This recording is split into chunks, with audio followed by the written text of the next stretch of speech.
how are you getting the car in the lines? And go ahead, do some backing and turning, and let's kind of talk about that. So when you're parking, how do you make a good parking job? When I'm parking, I know the dimensions of my car. A lot of people in the passenger seat get kind of scared sometimes because my car is more of a rectangular shape. So when I'm pulling into a parking lot next to somebody, it might look like their side's gonna hit, but it never does. I gotta take a little bit of I usually take a little bit of a wider turn if I can into a parking spot, because that allows you to line up into the lines a bit more.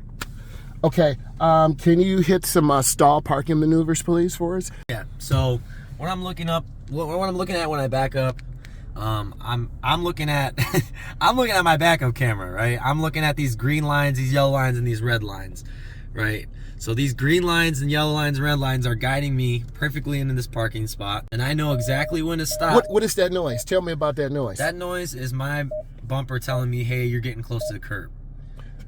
So I know, hey, I got a few more inches. Now I'm at the red lines. So once I hit these red lines, I know that's time to park. Okay, that is awesome. Can you talk about pulling out, you looking left and right? We're in a parking lot. We're by a busy parking lot. Can you talk about some of the dangers? Maybe there's truck going by, maybe people who can't see you. Right. So when I'm in a busy parking lot and I'm pulling out from where I backed in, I'm always just creeping forward. I'm not pressing the gas too hard. I'm not in a rush. I'm looking around. I'm viewing my surroundings, staying vigilant, and then when I'm ready to come out, I just creep forward. Why do you creep forward? I creep forward because I know if I'm going literally 1 mile per hour and I get in an accident, it's not going to be bad.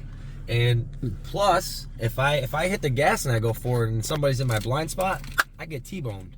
And you don't want that. So you creep forward nice and easy, you look around, you view your surroundings, and then that's when I usually hit the gas and I'm okay. Can you pull into one of those spots and tell us what you do?